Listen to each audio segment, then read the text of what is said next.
امرت ہے تیرے بول تو پیغام زندگی،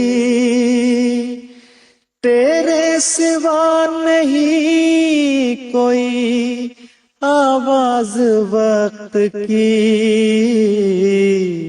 تیرے سوا نہیں کوئی آواز وقت کی۔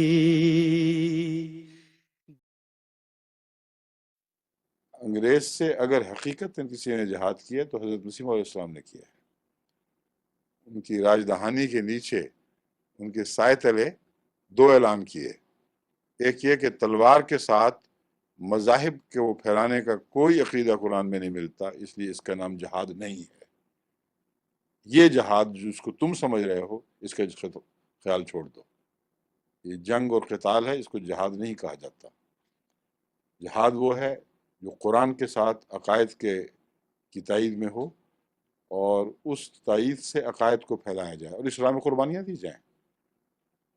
پھر اگر کوئی تلوار سے اس جہاد کو روکنے کے لیے حملہ آور ہوتا ہے تو دفاعی تلوار کا نام جہاد ہے۔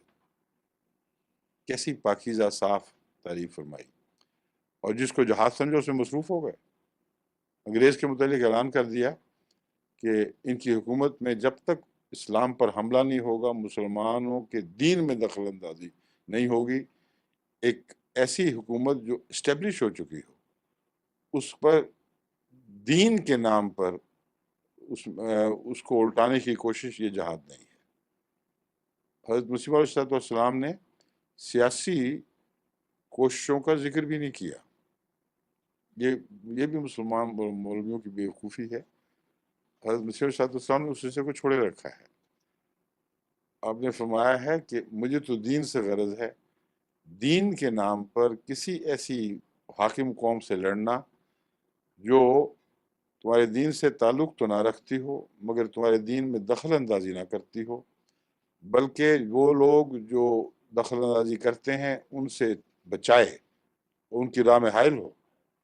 جیسا کہ ہندوؤں اور سکھوں نے جہاں مسلمانوں کے دین میں دخل اندازی کر کے یا دین کی دشمنی کی وجہ سے تنگ کیا، وہاں انگریزی قانون نے ان کو بھی روک دیا۔ یہ انصاف ہے۔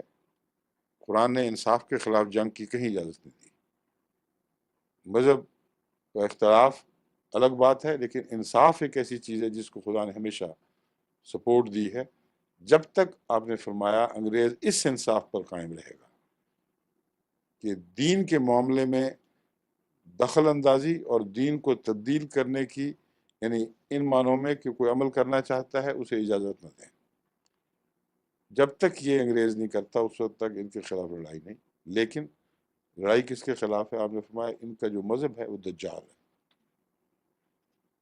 ایسی حیرت انگیز بات ہے، محکوم ہو کر حاکم قوم کے مذہب کو ایسا رگیدا ہے، ایسا رگیدا کہ مسلمان چیخ اٹھے کہ حضرت عیسیٰ پر ظلم ہو رہا ہے۔ اتنے بیوقوف لوگ، یہ دکھائی نہیں دے رہا تھا کہ یہ لڑنے والا کون ہے جو تلوار سے روک بھی رہا ہے اور حملہ آور بھی ایسا شدید ہے کہ تمہارے دیکھنے سے تمہاری جانیں نکل رہی ہیں۔ اوہ ہو عیسائیت پر اتنا زبردست حملہ، اور آریوں پر حملہ، شور مچا دیا کہ آریوں پر حملہ کر کے ہمیں مصیبت ڈال دیں گے۔ جتنی غیر قومیں تھیں ان کے اوپر، ان کے مقابل پر اٹھے ہیں۔ حضرت گرو بابا نانک کو مسلمان کہہ کر ایک ایسا نقطہ پیش کر دیا کہ اس کی وجہ سے سکھوں میں اضطراب پیدا ہو گیا کہ اگر وہ مسلمان تھے اور ثابت ہو جائے تو پھر ہمارا تو الگ مذہب کچھ بھی نہ رہا۔ یہ نہیں سوچا کہ ایک عظیم مذہب میں ان کا ادغام ہوگا اور ایک مذہب کے ایک صوفی فرقے کے طور پر وہ اپنی حیثیت کو الگ برقرار رکھ سکتے ہیں۔ مگر بہرحال ان کی سوچ جو بھی ان کے ساتھ ہے۔ حضرت مسیح علیہ السلام نے چومکھی لڑائی لڑی ہے اسلام کے حق میں، اور یہ تھی بیماری مسلمان کی جو آپ نے پکڑی کہ تم جہاد کر نہیں رہے، تلوار کی تعلیم دے رہے ہو، تلوار تمہارے ہاتھ میں نہیں ہے۔ وہی حساب ہے کہ لڑتے ہیں اور ہاتھ میں تلوار بھی نہیں، اور مانگتے ہو ان سے جن سے لڑتے ہو، ان سے تلواریں مانگتے ہو، ان سے گولیاں، ان سے بندوقیں مانگتے ہو، اور کہتے ہو ہم نے تم سے لڑنا ہے، ہمارا مذہب حکم دیتا ہے، اس لیے مہربانی فرما کر ہمیں توپیں، بندوقیں، ہوائی جہاز اور F-16 وغیرہ مہیا کر دو، ہم نے تم سے لڑائی کرنی ہے۔ جہالت کی حد ہے۔ آپ نے فرمایا تمہارے اس دیہات کی جان ہی کوئی نہیں، بالکل کھوکھلی بات ہے، جب تم اشتعال پیدا کرو گے تو آپس میں لڑو گے اور تمہیں سزا ملے گی اس کی۔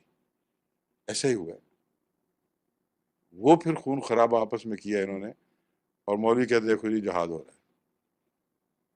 اس 100 سال میں حضرت مسیح صلی اللہ علیہ وسلم کے بعد سے اب تک کون سا وہ سال گزرا ہے جس میں مسلمانوں نے انگریزوں سے لڑائی کی ہو اور جیت گئے ہوں،